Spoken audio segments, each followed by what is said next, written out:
I, 29M, never thought I'd be writing something like this, but the last few weeks have been absolute chaos and I really need to get this off my chest. For context, I got engaged to Bridget, 27F, last year after dating for 2 years. She's literally the best thing that ever happened to me and I couldn't be happier. We met through mutual friends at a work event. I own a construction business that I inherited from my dad, and she works as an architect. We hit it off immediately and started dating soon after. Some background about my ex Natasha, 28F, since it's important to the story. We dated for about 3 years during college and it was honestly the most toxic relationship I've ever been in. We met in freshman year when we were both young and stupid. At first, everything seemed perfect. She was fun, outgoing, and seemed to really care about me. But things started changing after about 6 months. She became extremely controlling and manipulative. She would constantly accuse me of cheating whenever I hung out with friends or even talked to female classmates. She would check my phone when I wasn't looking and demand to know who every female contact was. If I didn't respond to her texts within minutes, she would blow up my phone with calls and messages accusing me of being with other girls. It got so bad that I started isolating myself from everyone just to avoid fights with her. I lost touch with many of my friends during this time. She would guilt trip me by saying things like I was the only good thing in her life and she couldn't live without me. Looking back, I can see how toxic it was, but at the time I was too caught up in it to realize. The breaking point came when I caught her cheating with some guy from her workplace. Instead of apologizing, she somehow turned it around and made it seem like it was my fault for not giving her enough attention. She said she only cheated because I was too busy with my classes and helping my dad with his business.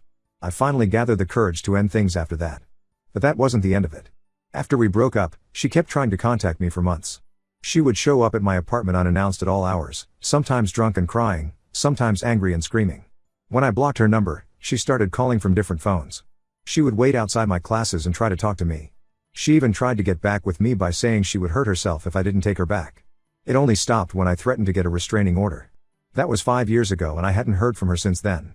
Now about my brother Matt, 32M. We used to be really close growing up but things changed after our dad passed away when I was 24. Dad had built this successful construction business from scratch and I had been helping him run it since I was in college. I would work there during summers and after classes, learning everything I could. Matt, on the other hand, never showed any interest in the business. He went to law school and was focused on his own career. When Dad got sick, he decided to leave the business to me since I was already involved in running it. Matt got a significant portion of other assets including some real estate properties and investment accounts, but he was furious about not getting the business.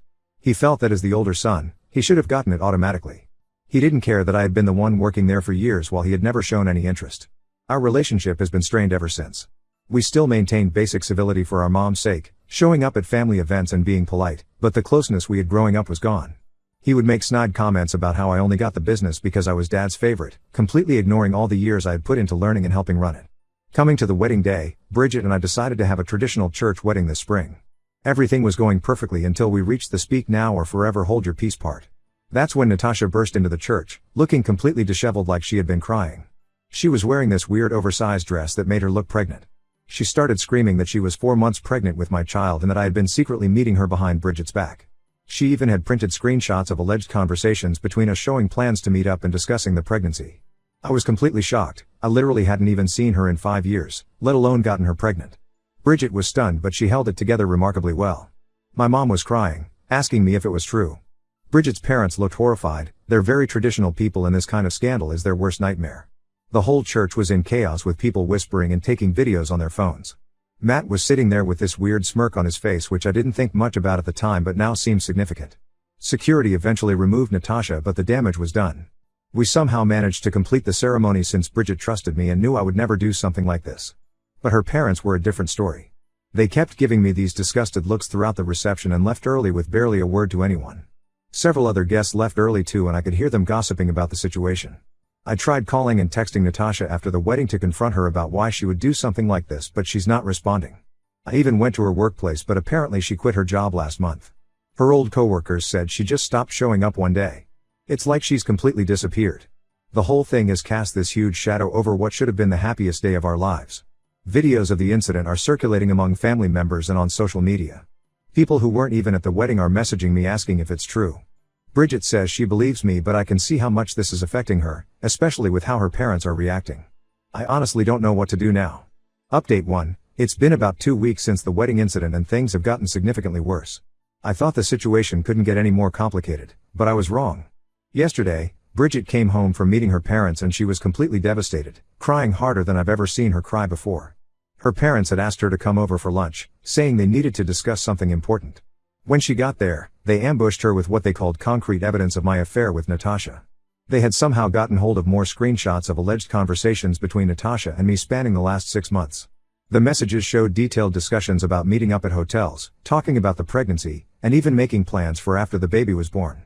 They also had photos of us together that were supposedly taken recently. The photos showed what looked like Natasha and me at various locations, outside a restaurant, in a park, and even one where it looked like we were kissing. Bridget says the photos look real, but I know for a fact they're photoshopped because I was never at any of those places with Natasha. The worst part came when her parents gave her an ultimatum. They told her that either she leaves me now, or they'll completely cut her off from the family. They said they couldn't bear to see their only daughter with someone who would cheat on her and abandon his own child. They brought up how Bridget's sister Sarah's marriage had ended 2 years ago because her husband had been cheating on her with multiple women. Sarah went through a horrible depression after that and had to move back home for almost a year to recover. Her parents said they saw the same signs in our situation and they weren't going to stand by and watch another daughter go through that kind of pain. They even went as far as to say that if Bridget stays with me, they won't consider her their daughter anymore.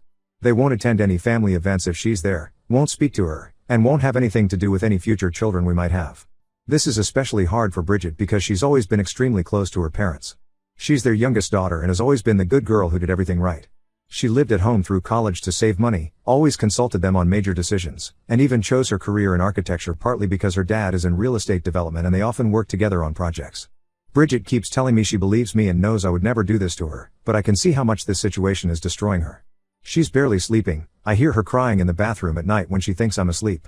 She's hardly eating anything and has lost weight in just these 2 weeks. Her work is suffering too. She's made mistakes on projects that she would never normally make. I've tried reaching out to her parents multiple times to explain my side, but they won't even talk to me. They've blocked my number and told all other family members not to pass any messages from me. When I tried to stop by their house, they threatened to call the police for harassment. They're completely convinced that I'm this horrible person who got his ex pregnant and abandoned her, and nothing I say or do seems to change their minds. What makes this whole situation even more frustrating is that Natasha is still nowhere to be found. None of her old friends know where she is, and her social media accounts have all been deactivated. Her old phone number is disconnected. The address her workplace had for her turned out to be an old one. The current residents said they've never heard of her. It's like she showed up just to ruin our wedding and then vanished into thin air. Something about this whole situation feels off, but I can't put my finger on what it is. The timing of everything is too perfect. Natasha quitting her job right before the wedding, having all these fake screenshots and photos ready, knowing exactly when to burst into the church for maximum impact. It feels almost planned. I saw Matt at our mom's house yesterday and tried talking to him about it since he works as a private investigator. I thought maybe he could help track down Natasha or at least figure out where all this fake evidence is coming from. But he was weirdly dismissive about the whole thing, saying I probably deserved what was happening to me for being such a golden boy all these years. When I pressed him about why he would say something like that when my marriage is falling apart, he got angry and stormed out. Mom mentioned later that he's been acting strange lately, spending a lot of money, being very secretive about his phone calls, and missing family dinners which he never used to do before. I'm trying to stay strong for Bridget, but this whole situation is taking a toll on me too. The business is suffering because I can't focus properly. I keep checking my phone constantly hoping Natasha will contact me so I can confront her about all this. Every time I see a notification, I hope it's her parents saying they believe me, but it never is. I just don't know how much longer we can go on like this.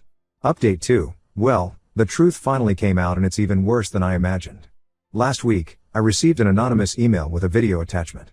The subject line just said you should see this, and normally I would ignore such emails, but something made me open it.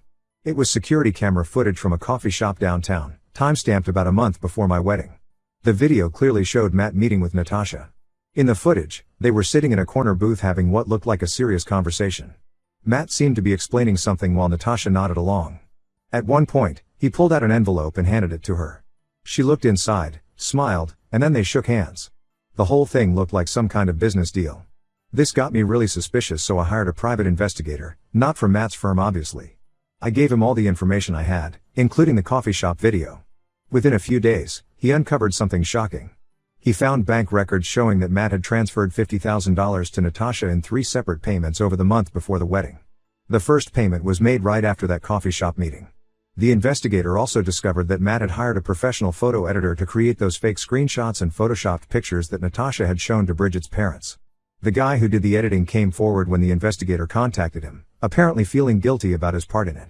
He provided all the original photos that were used for the Photoshop job. They were mostly taken from my social media and combined with recent photos of Natasha. With all this evidence in hand, the investigator was able to track down Natasha. She's been staying at her cousin's beach house a few hours away. When confronted with the evidence, she finally broke down and confessed everything. Matt had tracked her down through his Pi connections and approached her with this plan. He knew about our history and played on her lingering feelings for me. According to Natasha, Matt convinced her that I had gotten everything handed to me my whole life while others struggled. He told her how I had stolen his inheritance and was now living this perfect life with a beautiful wife while she was still alone. He said it wasn't fair and suggested a way to get revenge. The money was just an added incentive. She admitted she's not pregnant, she just wore a padded dress to look the part. She also confessed that she hadn't had any contact with me since our breakup years ago. The whole pregnancy story, the fake messages, the photoshopped pictures, it was all orchestrated by Matt. He even rehearsed with her what to say at the wedding and how to make the biggest scene possible. I took all this evidence, the video, bank records, the photo editor's confession, and Natasha's statement, to Bridget's parents. They were completely shocked. Her dad is actually friends with the owner of the coffee shop from the security footage, which helped confirm everything. They immediately apologized to both of us, feeling terrible about how quickly they had believed Natasha and given Bridget that ultimatum. Then came the confrontation with Matt. When I showed him all the evidence, he didn't even try to deny it. He just laughed and said he wanted to ruin my life like I had ruined his by taking his business. He actually thought if my marriage fell apart, I would be too devastated to run the business properly and would have to sell it to him. He said he had been planning this for months, just waiting for the perfect moment. Mom was there during this confrontation and she was absolutely heartbroken. She kept asking Matt how he could do this to his own brother, but he just said I was never really his brother, just the favorite son who got everything while he got nothing. He completely ignored the fact that Dad left him several valuable properties and investment accounts. In his mind, the business was all that mattered. The whole thing is just mind-boggling. My own brother paid my ex-girlfriend to pretend she was pregnant with my child, just to ruin my wedding and hopefully destroy my business in the process. It's the kind of thing you expect to see in movies, not real life. But I have all the evidence in black and white, the bank transfers, the video, the confessions, everything. Update 3, 3 months have passed since everything came to light, and life has changed dramatically. We've completely cut Matt out of our lives. It wasn't even a hard decision after what he did. Mom tried to convince me several times to forgive him, saying he was still my brother and family should stick together. She even suggested family therapy, but I told her that what he did was unforgivable. I laid it out clearly for her. Matt didn't just try to ruin my wedding day, he actively plotted for months to destroy my marriage and my business. He tracked down my abusive ex, paid her a significant amount of money, hired someone to create fake evidence, and orchestrated this whole drama just because he was jealous about a business he never even wanted when Dad was alive. When I put it that way, Mom finally understood. Now she's barely speaking to him either. We filed a police report against both Matt and Natasha for harassment and defamation. The police said criminal charges might be tricky since Matt technically didn't threaten us directly, but we're pursuing civil charges. Our lawyer says we have a strong case for emotional distress and damages, especially since we have clear evidence of the money trail and both Natasha and the photo editor are willing to testify. Matt tried to reach out last week through one of our cousins. Apparently, his Pi firm is struggling because word got out about what he did and clients don't want to work with someone who would use their investigative skills to hurt their own family. He wanted to apologize and asked if we could drop the lawsuit, claiming he had learned his lesson. I told the cousin to tell him that he's lucky I'm only suing him and not reporting him to the Pi licensing board for misuse of his professional resources. Natasha also tried to apologize through social media, creating new accounts when we blocked her old ones. She keeps saying she realizes what she did was wrong and she was manipulated by Matt, but I don't buy it. She was a willing participant who took money to try to destroy my marriage. She knew exactly what she was doing. Bridget and I are slowly healing from all this. Her relationship with her parents is still strained. She says she can't forget how they were so quick to believe the worst about me without any real proof. They chose to believe a stranger's word over their own daughter's judgment. They're trying to make it up to us by being extra supportive now, but as Bridget says, you can't unring a bell. They broke her trust in a fundamental way. The silver lining in all this is that Bridget and I are stronger than ever.